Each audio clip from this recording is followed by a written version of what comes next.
Okay, I'm doing my presentation in bullying. The reason why I chose this is because we see it in schools a lot, and it's something very important that we should really focus on, and if we see it happening, we should do something about it.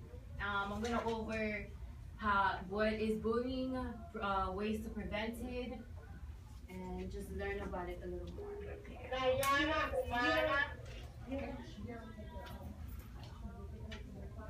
Okay, what is bullying? Bullying is unwanted aggressive behavior among school-age children that involves a real or perceived power imbalance.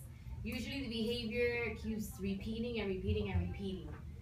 Bullying includes actions such as making threats, spreading rumors, attacking someone physically, and also verbally. It can also be emotional abuse. Okay, the roles kids play. There are different roles that kids play. The kids can be the one who bullies others, so it's also the ones that who's being bullied. There's also when kids are involved in bullying, they often play more than one role, and it is important to understand those different types of roles. It's important not to label the kids when referring them. When referring to a bullying situation, it's easy to call the kids, oh, those are the bullies, or those are the victims. Because the thing is that when children are labeled as bullies and victims, it sends a message that the child's behavior cannot change. That's it. You put, that's the bully, and then they think that, oh, they're just going to keep doing it, and there's no room for change. It also failed to recognize the multiple roles children might play in different bullying situations.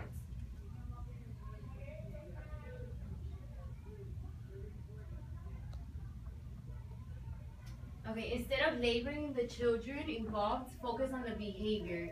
For example, instead of calling a child, instead of calling a child a victim, refer to them as a child who was bullied. And kind of keeping it in the past tense means that they have an area to change and to do better. Instead of calling a child a victim, refer to them as the child was both bullied and bullied others. Okay, who are the kids involved in bullying? So we have the ones who bully others, we have the ones who are bullying, and we have the ones who assist, reinforce, defend, and then we have the outsiders. So I'm going to talk a little bit about each.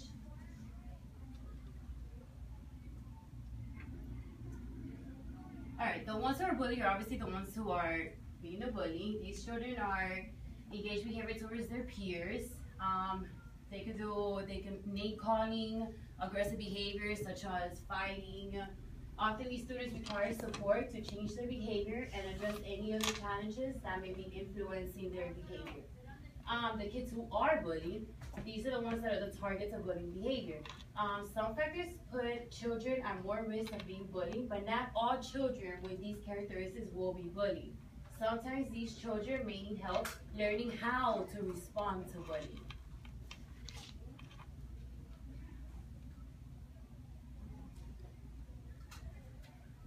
Okay, even if a child is not directly involved in bullying, they may be contributing to the behavior. And that's where we have the ones who assist. These children may not start the bullying, but they go along with it. They'll start laughing, or they'll just go with the same one who started it. Oh, it's kind of called an assistant. So these children may encourage the bullying behavior and occasionally join in. Then we have the kids who reinforce. And these children are not directly involved in the bullying again behavior, but they give the bullying an audience. So they're the ones that you usually see when it's happening. They're the ones who often laugh or provide support for the children who are engaging in bullying. Then we have the outsiders. These are the ones that usually don't really say anything. They see what's going on, but they just stay to themselves. They stay quiet. Even so, providing an audience may encourage the bullying behavior. These kids often want to help, but they don't know how. So they just kind of either move along, they keep on walking, or they pretend like they didn't see anything. And then we have the kids who actually defend. So these children, after they comfort the child being bullied, and they may come to the child's defense when bullying is happening. Okay, the effects of bullying.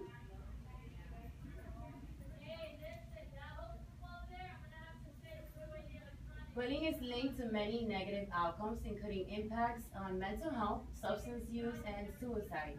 It is important to talk to kids to determine whether bullying or something else is a concern. Kids who are bullied can experience negative physical, school, and mental health issues. Kids who are bullied are more likely to experience depression, anxiety, increased feelings of sadness, loneliness, loss of interest in activities. They might not want to do anything. They might not want to even come to school because they're going to face the kids that usually bully them every day. So they'd rather just stay home instead of facing that. And by not coming to school, the GPA, test scores go down. They don't really participate. It says that a very small number of bullied children might retaliate through extremely violent measures. In 12 of 15 school shooting cases in the 1990s, the shooters had a history of being bullied.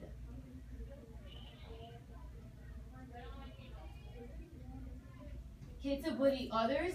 Then we have the kids who bully others can also engage in violent and other risky behaviors. And this leads to like adulthood. So then we have the ones that go abuse alcohol and other drugs, get into fights, engage in early sexual activity, have criminal convictions, and they also be abusive to their romantic partners, spouses, or children as adults.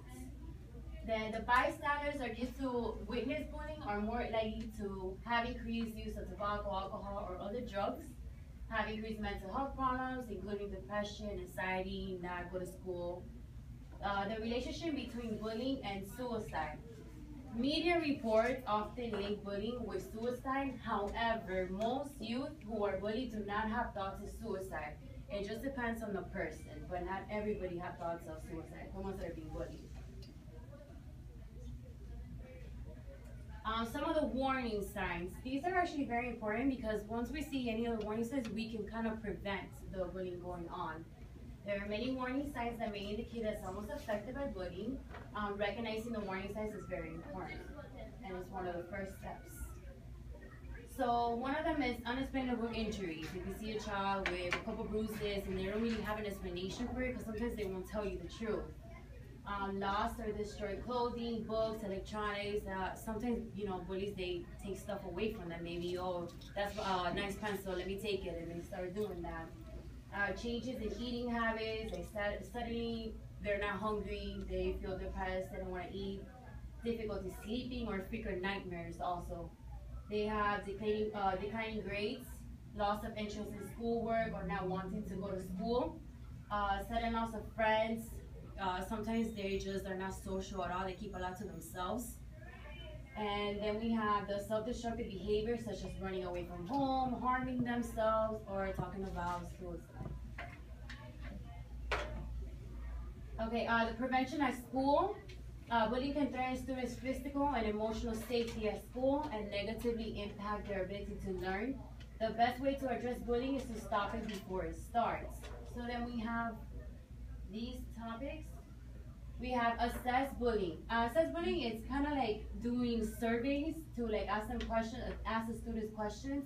We have engage parents and youth, set policies and rules, build a safe environment, and educate about bullying.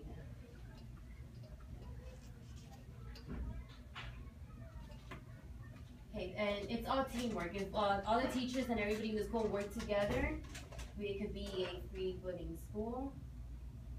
And then here, kind of a little bit of conduct assessments in your school.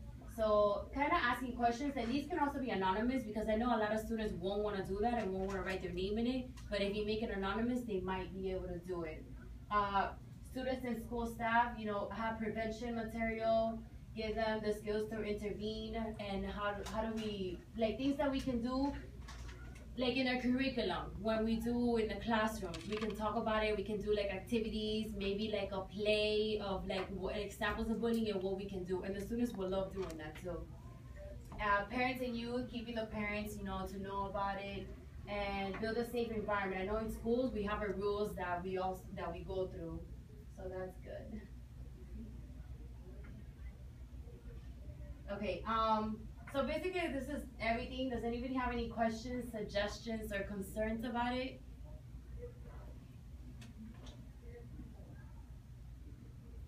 And thank you very much. I have a handout that I'm gonna give all of the teachers, and this is just some of the ways to prevent bullying in schools. And thank you for listening.